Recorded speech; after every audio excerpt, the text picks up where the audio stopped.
Hai guys, apa kabar? Nah, sebentar lagi kita memasuki bulan Juni nih guys. Nah, tahukah kamu peristiwa sejarah apa nih yang cukup sakral untuk kita peringati? Ya, Hari Pancasila. Hari lahir Pancasila atau Hari Kesaktian Pancasila sih? Nah, suka ketuker kan? Sama. Begitu juga gue. Ya udah deh, biar gak ketuker lagi, kita bahas deh tanggal 1 Juni itu bagi bangsa Indonesia sebagai hari apa. Catat ya, setiap tanggal 1 Juni adalah peringatan hari lahirnya Pancasila. Sedangkan Hari Kesaktian Pancasila itu diperingati pada setiap tanggal 1 Oktober. Ini ada kaitannya sama peristiwa G30 SPKI. Ingat kan sekarang? Nah, untuk ini nanti kita bahas dalam vlog tersendiri deh kalau nanti sudah mendekati bulan Oktober. Oke guys, langsung aja nih. Dalam vlog kali ini kita akan bahas mengenai perdebatan hari lahirnya Pancasila. Bener nggak sih Pancasila itu lahir pada tanggal 1 Juni 1945? Konon meski sudah ditetapkan pemerintah, hal ini masih menuai perdebatan nih guys. 1 Juni ditetapkan dan diperingati sebagai hari lahirnya Pancasila berdasarkan pada keputusan Presiden nomor 24 tahun 2016 tentang hari lahir Pancasila. Namun, penetapan ini menuai pro kontra. Nah, untuk mengulas soal ini, kita harus kembali ke 76 tahun silam ketika BPUPKI melaksanakan sidang pertamanya yaitu pada tanggal 29 Mei sampai dengan 1 Juni 1945. Nah, agenda sidang pertama BPUPKI tersebut adalah menerima masukan-masukan tentang dasar negara untuk Indonesia merdeka. Dalam sidang pertama berlangsung selama 4 hari dan banyak tokoh bangsa Indonesia yang mengajukan pendapat. Namun sayang, yang tercatat dalam buku risalah sidang BPUPKI yang dikeluarkan oleh Sekretariat Negara Republik Indonesia tahun 1955 hanya 3 orang, yaitu Mr. Muhammad Yamin, Mr. Supomo, dan Insinyur Soekarno. Pada kesempatan pertama, yaitu pada tanggal 29 Mei 1945, Muhammad Yamin menyampaikan pendapatnya tentang dasar negara di dalam sidang BPUPKI, yaitu 5 PRI atau 5 prinsip. Kelima prinsip itu adalah 1. Pri kebangsaan, 2. Pri kemanusiaan, 3. Pri ketuhanan, 4. Pri kerakyatan, dan 5. Pri keadilan. Usulan tersebut merupakan rumusan pertama yang disampaikan secara lisan oleh Muhammad Yamin. Nah, seusai Yamin berpidato, ia menyerahkan konsep tertulis mengenai rumusan dasar negara kepada ketua sidang, yaitu Dr. Rajiman, yang dilampiri dengan sebuah rancangan undang-undang dasar. Rumusan yang tertulis ini dibungkus dengan kata yang agak berbeda nih guys dengan rumusan yang disampaikan secara lisan tadi. Di dalam konsep tertulis yang diserahkan itu tercantum rancangan pembukaan undang-undang dasar yang berisi 5 azas negara yang berbunyi 1. Ketuhanan yang Maha Esa, 2. Kebangsaan Persatuan Indonesia, 3. Rasa kemanusiaan yang adil dan beradab, 4. Kerakyatan yang dipimpin oleh hikmat kebijaksanaan dalam permusyawaratan perwakilan, 5. Keadilan sosial bagi seluruh rakyat Indonesia. Nah, bila diperhatikan lebih mendalam, maka usulan Muhammad Yamin dalam konsep tertulis ini dapat dikatakan mirip dengan rumusan yang tercantum dalam pembukaan Undang-Undang Dasar 1945 sekarang.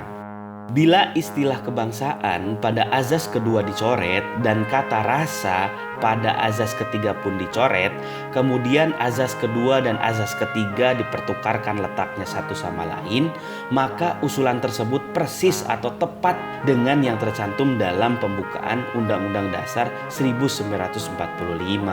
Kemudian Mr. Supomo pada tanggal 31 Mei 1945 berpidato dan menyampaikan juga tentang dasar negara.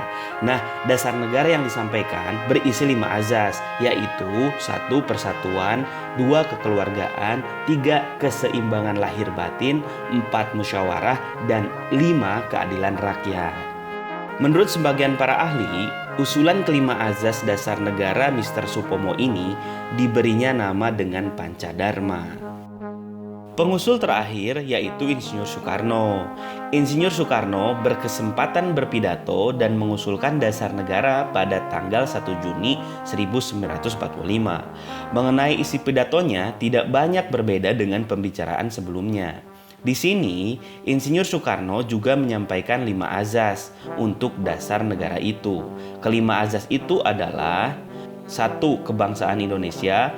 2. Internasionalisme atau pri-kemanusiaan. 3. Mufakat atau demokrasi. 4. Kesejahteraan sosial. Dan 5. Ketuhanan yang berkebudayaan.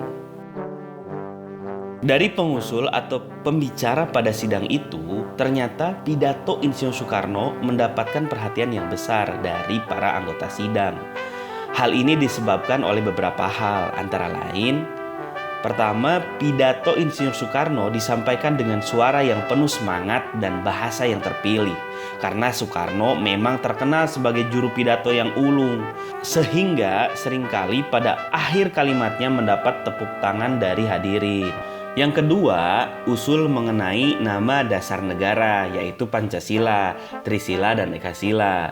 Beliau memberi nama itu atas petunjuk seorang temannya yang merupakan ahli bahasa, yang sampai saat ini tidak diketahui siapa yang beliau maksud. Nah, jelas di sini bahwa yang lahir atau muncul pada 1 Juni itu adalah nama atau istilah Pancasila. Namun apabila melihat substansinya, jelas lebih mirip rumusan yang disampaikan oleh Muhammad Yamin apabila kita perbandingkan dengan rumusan yang terdapat pada pembukaan Undang-Undang Dasar 1945. Hal senada juga disampaikan oleh Profesor Nugroho Notosusanto.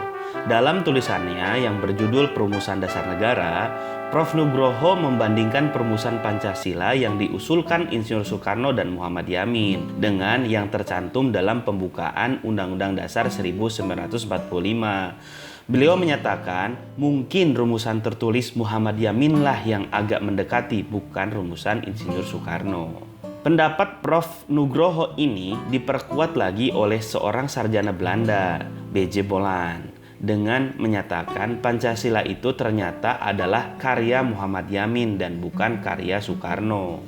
Profesor Nugroho tidak menampik bahwa istilah Pancasila dimunculkan oleh Insinyur Soekarno pada pidatonya tanggal 1 Juni 1945 di depan sidang BPUPKI. Beliau lebih lanjut berpendapat bahwa Pancasila dasar negara itu lahir pada tanggal 18 Agustus 1945 bersamaan dengan ditetapkannya Undang-Undang Dasar 1945 oleh PPKI. Mengingat Pancasila terkandung pada alinea keempat pembukaan Undang-Undang Dasar 1945.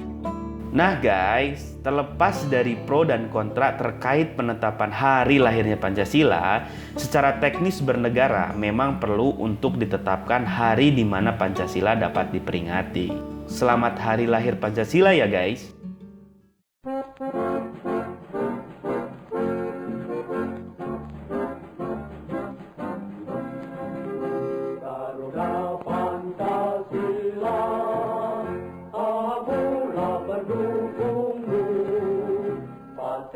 Proklamasi sedia berpesan untukmu, Pancasila dasar negara, rakyat adil makmur sentosa, pribadi bangsaku.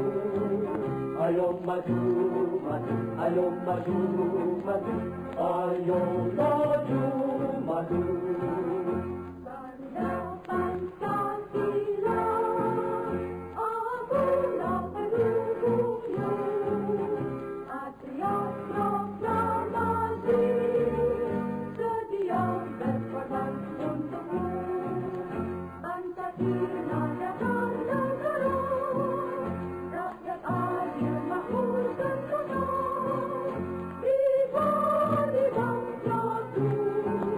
Ayo maju.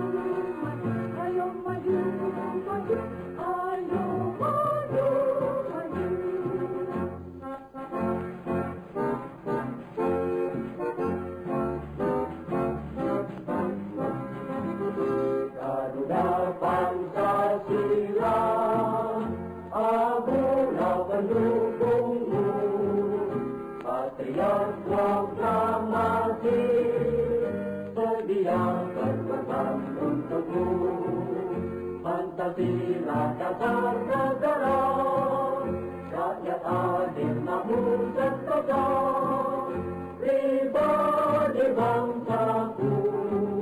Ayo maju, maju, ayo maju, maju, ayo maju, maju.